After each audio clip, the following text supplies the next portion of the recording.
Welcome to Law Focus. I'm Edward St. Pé. Law Focus with Nathan Prescott here on Ocean 7. Let's now meet Mr. Nathan Prescott. Hey, Edward, COVID bump. How's it going?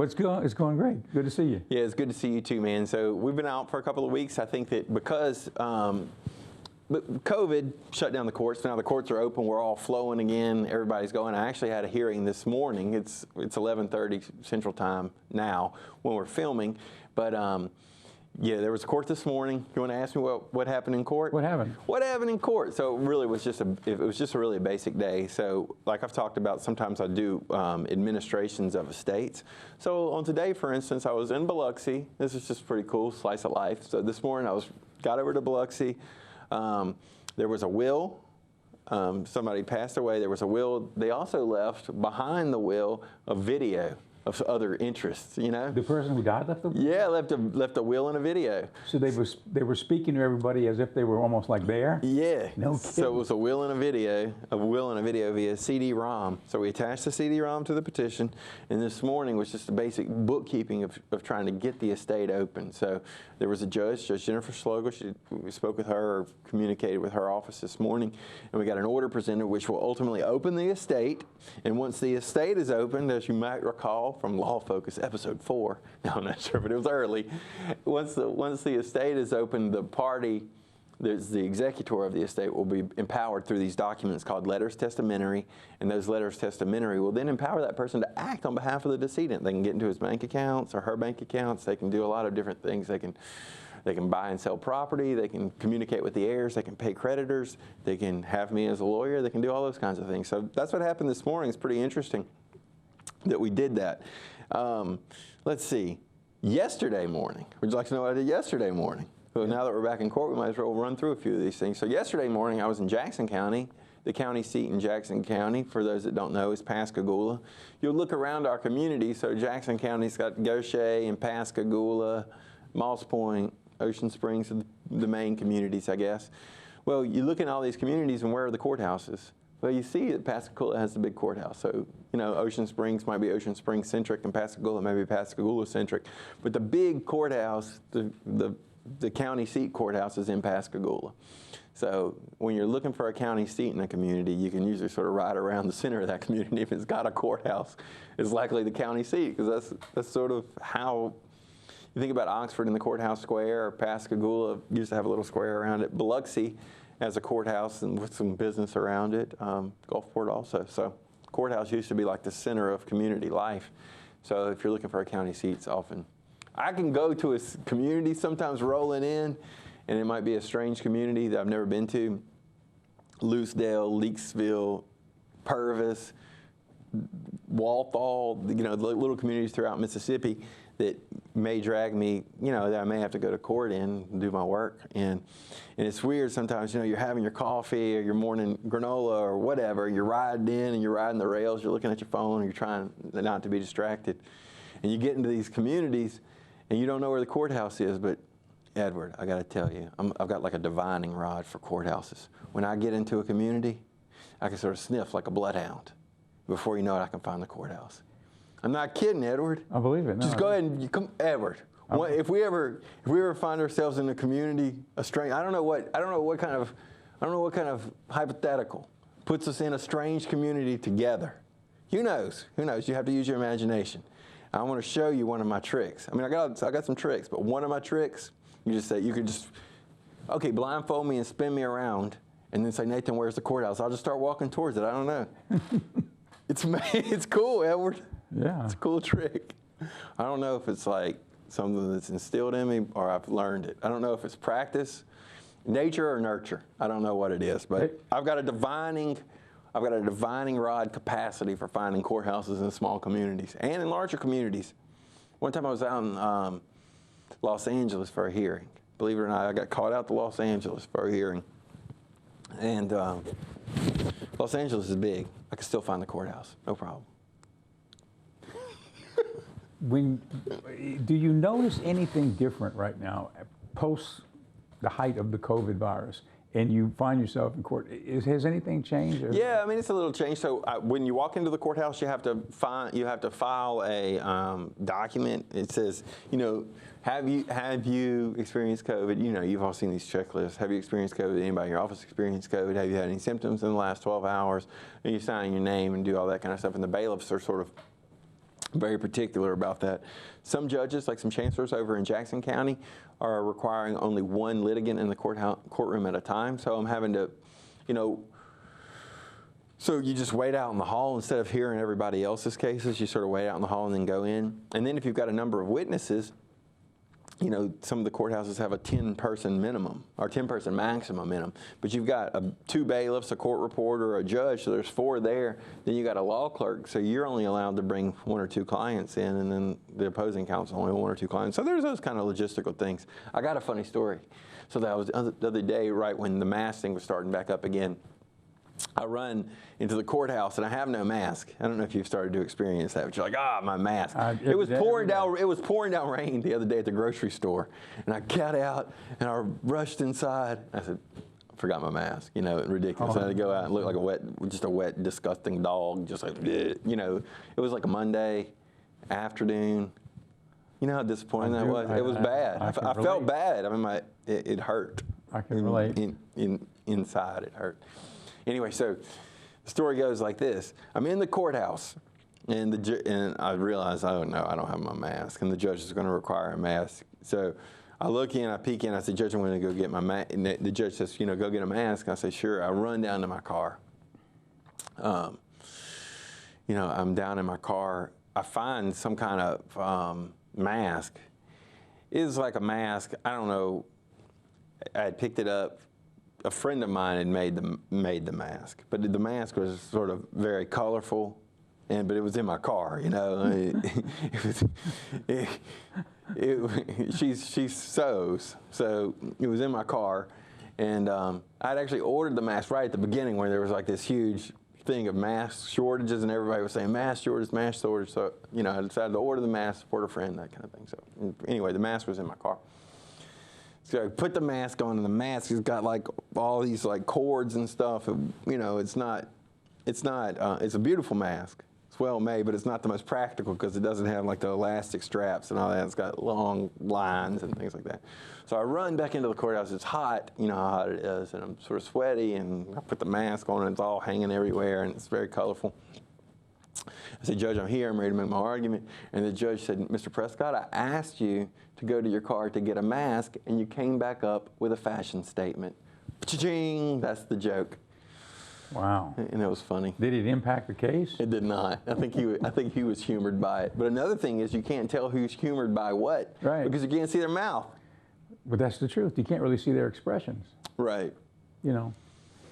I was in the gym this morning, and I got fussed at by the lady because I was not wearing my mask. Yeah, you got to wear a mask. But I thought you didn't have to wear it when you were working out. But you have to wear it if you're picking up a dumbbell here and you go over there to the. You got to wear it then? You got to walk from here. You got to put it on when you walk there. I said, well, I'm just going right there. She said, no, you still got to wear it. So anyway, so I put it back on.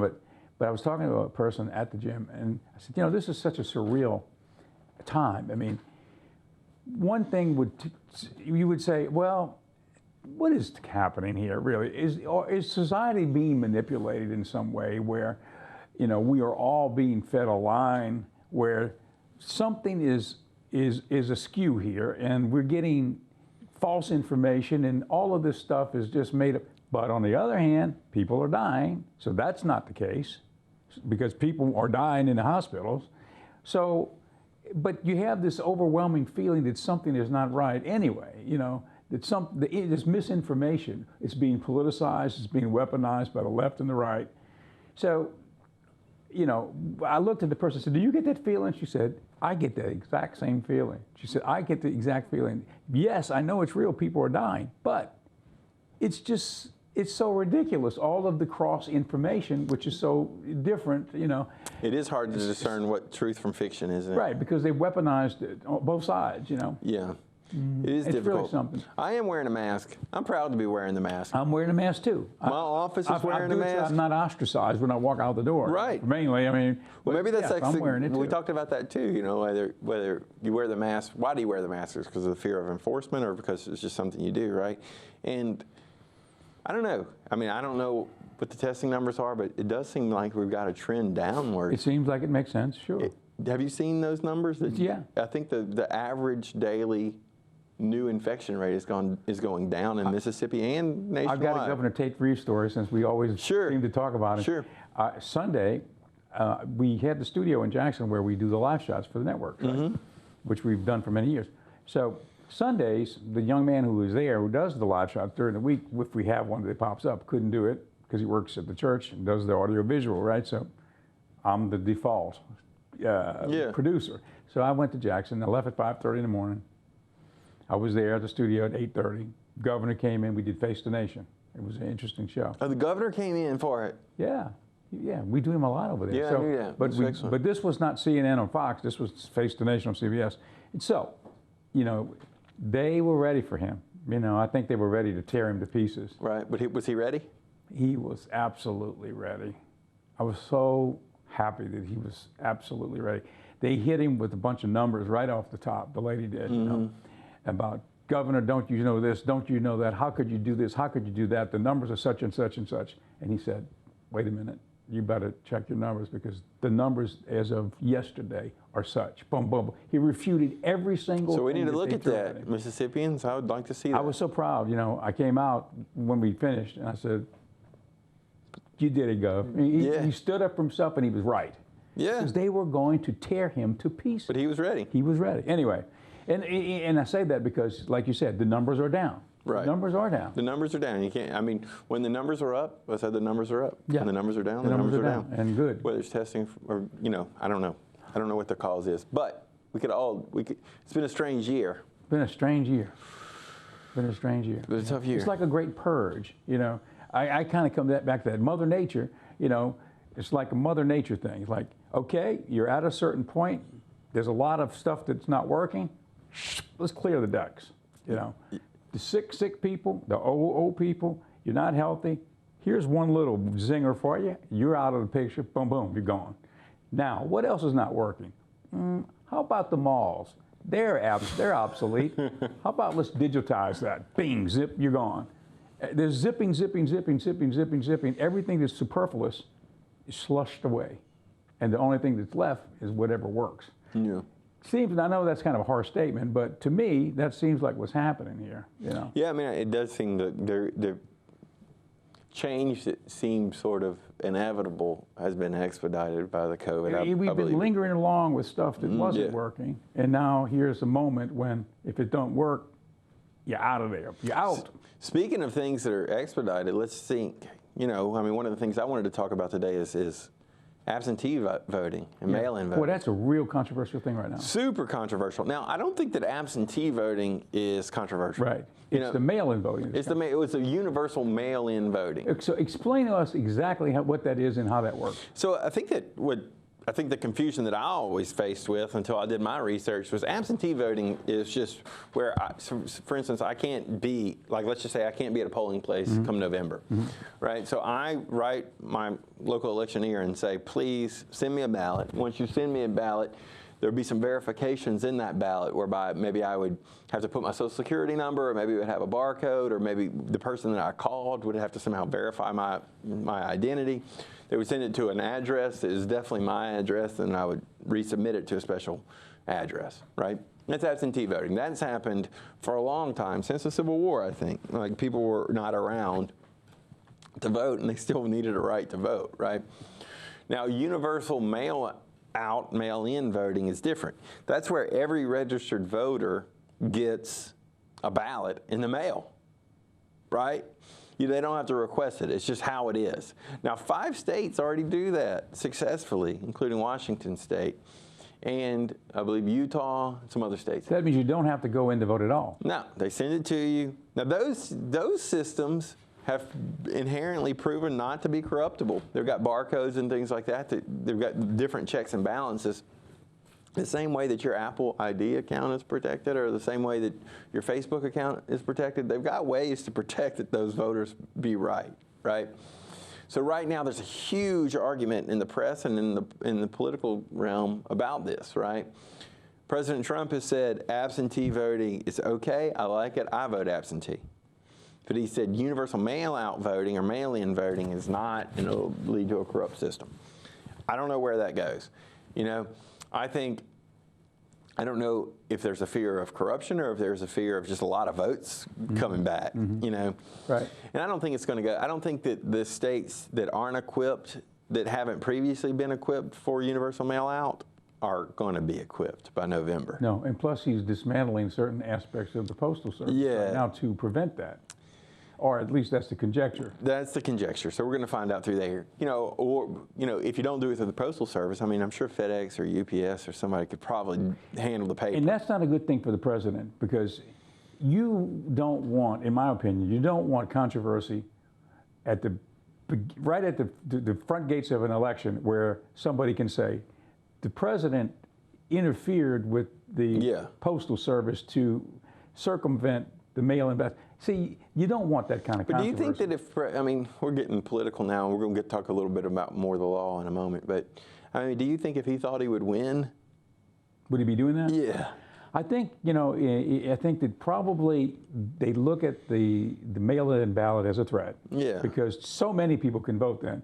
So the only thing that can really be said, they can't say that. Yeah. So they have to say, well, there's a lot of room for, deception here, so we can't do it. And he's got a point there too. He does. So there you go. It's one of those things. And then on the other side, they're saying, we must have this because it's fair, and it would. I don't think they're ever going to come to an agreement. They're not. I think that practicality is going to come to an agreement, and just the fact that these states that don't have it, Mississippi cannot institute a universal mail-out at this juncture. We just can't do it. Logistically, it can't be done. Right. So 5 states had it previously. Right. So I think they're ready. Yeah. And they're fine. 5 states are going to do it new, right? And those 5 states generally vote Democrat. Is that what it is? 5 states are going to do it? Yeah, 5 states new in District of Columbia. So we'll have 10 states in the District of Columbia.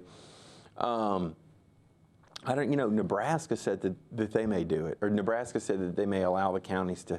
There's some strange states in there, but for the most part, we've got the coastal communities, right, or the East Coast, West Coast communities that will allow it. And then you've got a bunch of other states that we're going to argue about, but probably logistically don't have the firepower to implement it. Right. So we might have much ado about nothing. I mean, it's a good fight. Right. But it might not come to anything. And if COVID numbers continue to go down, the Democrats have less and less to stand on. Yeah. I mean, I'm all for free and fair elections, and I want as many people to vote as possible. So again, it's like some of the other questions we get into on Law Focus. There's no perfect answer. Right. I mean, you want everybody to be able to vote. Right. But you also want everybody to. But you also want the election to be fair. Right. Right. Right. I don't know. I mean, I think, sometimes there's a point to be made for, if you want to vote, you might have to put forth just a little effort and either go to the polling place or call in and say, hey, look, I'd like my ballot.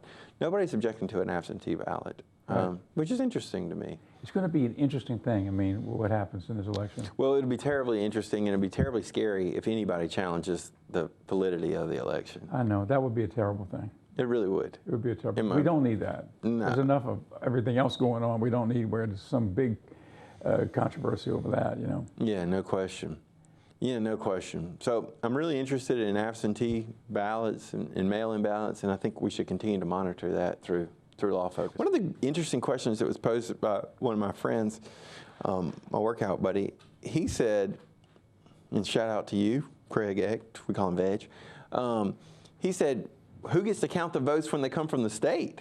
So the state says, these are my votes. I mean, who verifies that? Is there like a federal oversight system? I don't know. I didn't have time to research it this morning when we were talking about the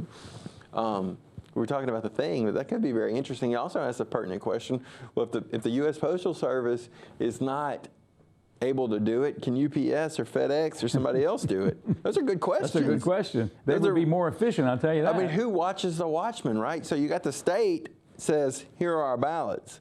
who counts those on the federal level? Another really good question, it's not one that he asked, but it's one that I've asked myself, is you've got a federal election, and the states run the federal election, right? There's not, you don't have federal officers coming in. So there's got to be something somewhere that says the states administer the federal elections. Yeah. I mean, is that in the Constitution? I don't know.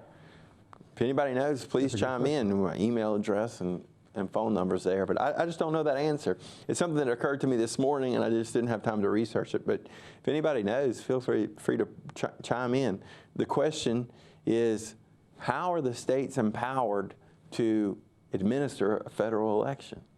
Because, you know, like when you've got, let's just say you've got a federal waterway, you've got federal agents out there maintaining that. Like the Natchez Trace on the highway. You got federal agents. Federal agents in the police cars, yeah. That's right. If you get a ticket, it's a federal ticket. Or like if you're in Washington, D.C., or if you're at the airport, those are sometimes federal agents there because that's a federal, that's aviation, right? But then at your local election, you got state officials. Are the states running it? I don't know. It's very interesting, and a lot of these questions may come up. I mean, we got an interesting election ahead of us. Now, another thing that's in the news is the picking of the new flag, the choice. Oh yeah. And so we have. We got a graphic from the Sun Herald that I picked out. And we're down to 9 flags. Let's look at them. Yay, Clarence! Thank you very much for that. I hope the viewer can see it. Our director.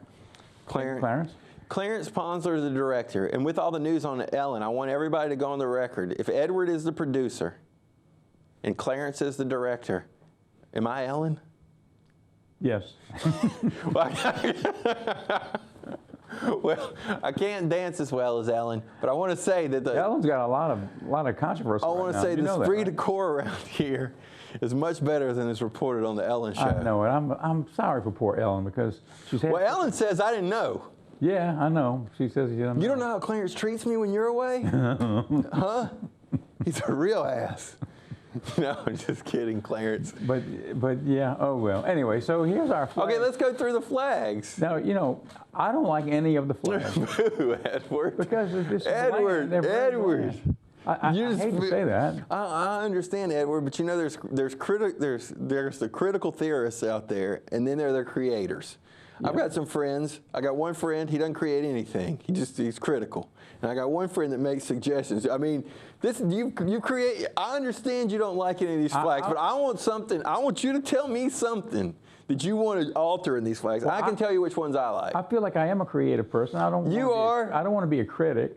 But as a creative person, you create every day. You create content every day. Yeah, I do. And when I look at that, nothing resonates to me about the great state of Mississippi. And I don't know why, but I'm not particularly I have a great interest in the magnolia. I mean, I know it's a state flower, but I mean, I don't know if that merits it being on a flag, you know? I agree. Just because we didn't submit doesn't mean, well, it's actually our job now as Mississippians to look at these flags and we get to vote.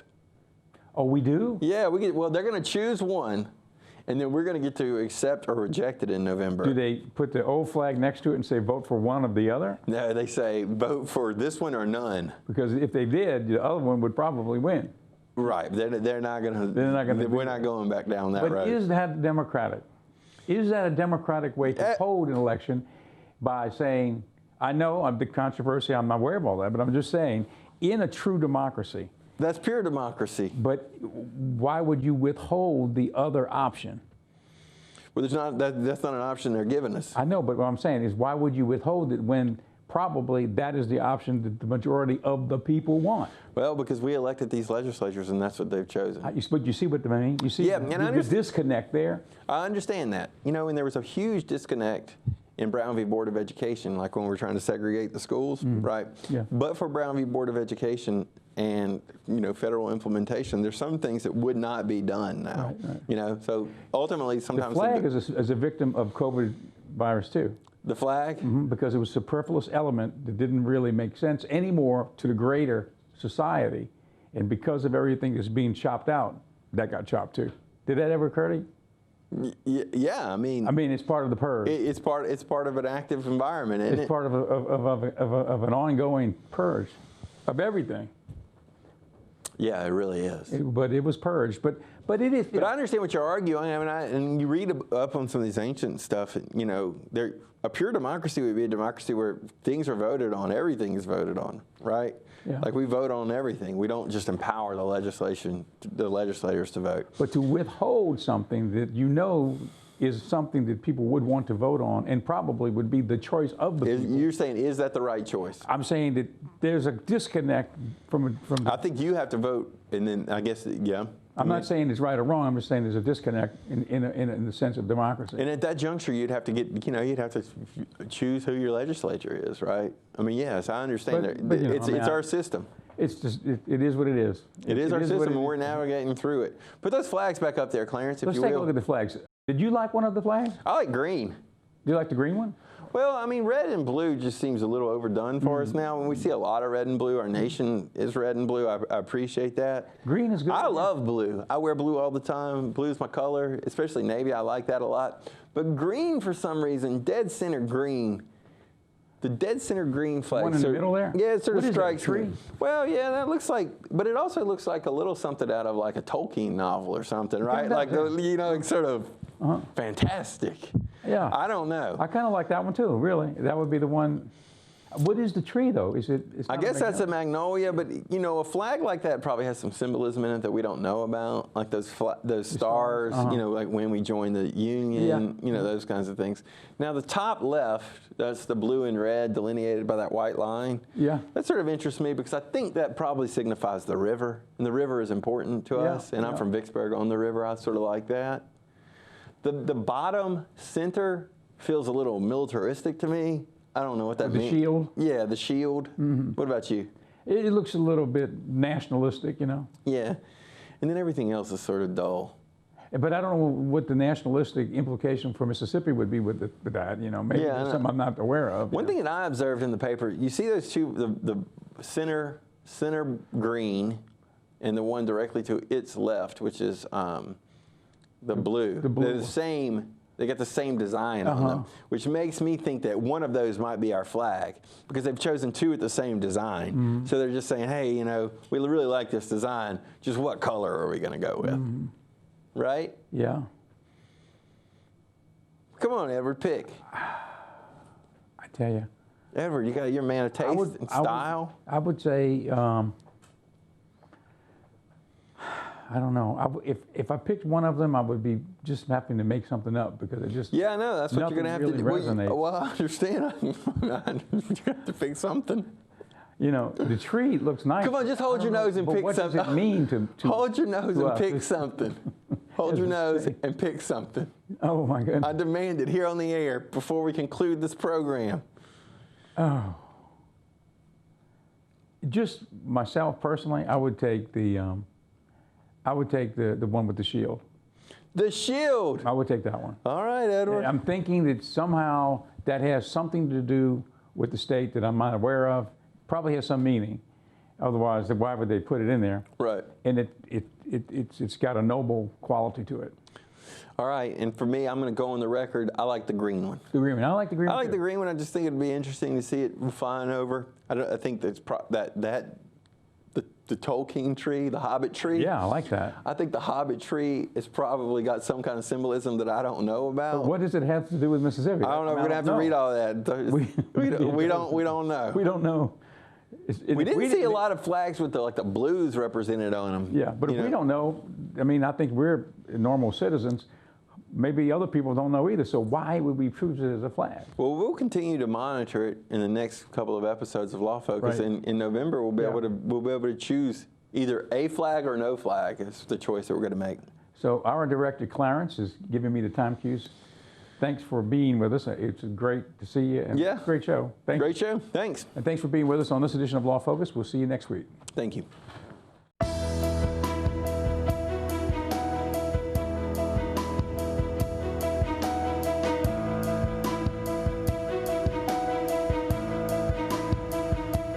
Paran's Jambalaya Kitchen. Homemade Cajun dishes for takeout, curbside pickup, or home delivery. Call 228-207-2821. We serve offices, we cater, and we serve hungry families. from jambalaya and pastalaya to cracklins and boudin. Especially appealing, our wonderful and legendary pecan pie. That's Paran's. Call 228-207-2821.